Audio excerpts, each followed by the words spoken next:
प्रधान श्री प्रेम सिंह जी ने 5-6 लाख के बिल ग्राम रोजगार सेवक से मनरेगा साइट पे चढ़वा दिए थे और उनके ऊपर साइन करने के लिए मेरे ऊपर प्रेशर डाल रहे थे। तो इन्होंने क्या किया कि सीमेंट के साथ ही ग्राम रोजगार सेवक से मिलके मटेरियल के बिल भी चढ़वा दिए और मेरे ऊपर प्रेशर डालने लगे कि आप जो है इनके ऊपर साइन करो। मैंने उसमें मना कर दिया कि भी मनरेगा गाइडलाइन के अकॉर्डिंग सीमेंट के साथ मटेरियल आदि के बिल बुक नहीं हो सकते हैं। जैसे ही प्रधान जी को पता चला वो खुंदक में आ गए कि भी मेरे तो 6-7 लाख के बिल डिलीट हो गए। तो उसमें मेरा भी क्या दोष है? बाकी जब मौके पर जब कोई कार्य नहीं होगा तो कैसे हम किसी तरीके की कोई बिल वगैरह हम उसमें पास करेंगे या कैसे हम उसके ऊपर हस्ताक्षर करेंगे? अगर मैं कुछ कहता हूँ तो मुझे बोलते हैं कि भाई तू कौन होता है बोलने वाला। मैं ग्राम पंचायत प्रधान प्रेम सिंह डोबरी सालवाला पंचायत से। हमें आज मजबूरन इस एसडीएम ऑफिस के कार्यालय तक आना पड़ा क्योंकि एक तो हमारे पंचायत में जो सेक्रेटरी है सचिव के पद पे है वो अपनी ड्यूटी को प्रॉपर तरीके से नहीं कर रहा है और जब उसको बोला जाता है तो वो कहता है कि मैं प्रधान भी हूँ साथ में। वो सचिव को अपनी ड्यूटी को मानने की तैयार नहीं कि मैं सचिव के पद पे हूँ। वो कहता है कि मैं अपनी पंचायत में प्रधान भी हूँ, मेरे को अपने पंचायत के काम भी करने पड़ते हैं। इसलिए वो महीने में जो है कि मुश्किल से 5 या 7 दिन से अधिक नहीं लगाता। और जो कार्य रजिस्टर में उसको बोला जाता है कि बिल पास करके जो चढ़ाने के लिए कार्य रजिस्टर में चढ़ाने के लिए उनको वो नहीं चढ़ाता जी। हमारे को बता देता कि चढ़ा दिए और लेकिन मौके पर पता चलता है कि नहीं चढ़ा, क्योंकि अभी सरकार द्वारा जो कि पैसा आया है मनरेगा एक्ट में, वो जो स्कीमों का जो गरीबों को फायदा होना था उसमें अभी क्या हुआ कि हमारे 3 स्कीमों के जो बिल थे उन्होंने जो है कि वो कैंसिल कर दिए और कैंसिल करके उसमें वो पैसा नहीं आ पाया। जो अभी 2-3 दिन पहले मीडिया में आया, हमारे ग्राम पंचायत डोबरी सालवाला के प्रधान श्री प्रेम सिंह जी और वार्ड पंच श्रीमती नजीरा बेगम ने जो मेरे ऊपर आरोप लगाए हैं वो बिल्कुल झूठे, वो बेबुनियाद हैं। आपने आज से पहले इन्होंने कोई भी किसी भी तरह की कोई शिकायत नहीं की, क्योंकि मैं जो सही काम थे वो कर रहा था और जो काम मुझे सही नहीं लगे वो मैंने मना कर दिया था। दरअसल ये मामला कुछ और है। हुआ क्या था कि प्रधान श्री प्रेम सिंह जी ने 5-6 लाख के बिल ग्राम रोजगार सेवक से मनरेगा साइट पे चढ़वा दिए थे और उनके ऊपर साइन करने के लिए मेरे ऊपर प्रेशर डाल रहे थे।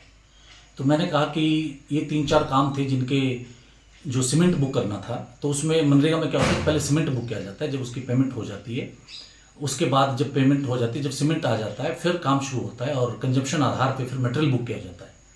तो इन्होंने क्या किया कि सीमेंट के साथ ही ग्राम रोजगार सेवक से मिलके मटेरियल के बिल भी चढ़वा दिए और मेरे ऊपर प्रेशर डालने लगे कि आप जो है इनके ऊपर साइन करो।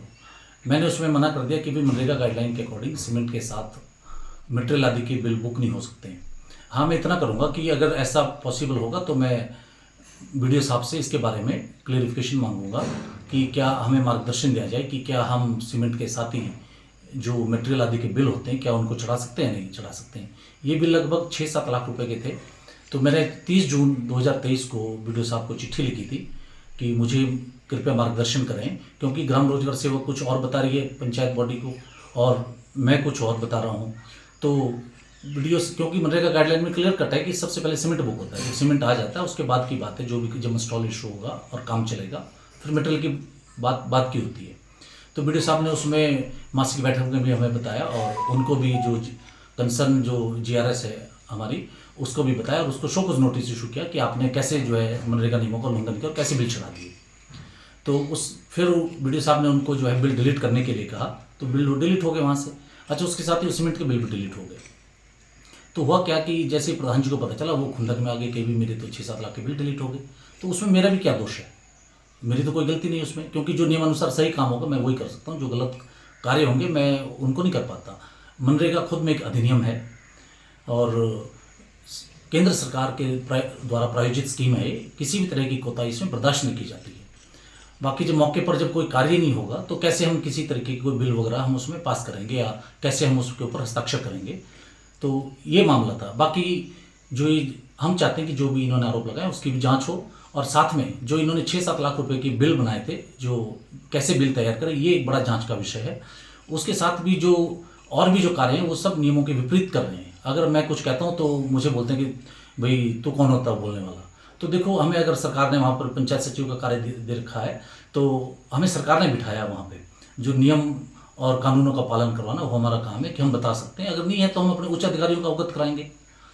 तो मैं चाहता हूं कि जो बिल तैयार किए थे इन लोगों ने और जो चढ़वाए थे उनकी भी जांच हो, कोई बिल कैसे तैयार करवाए।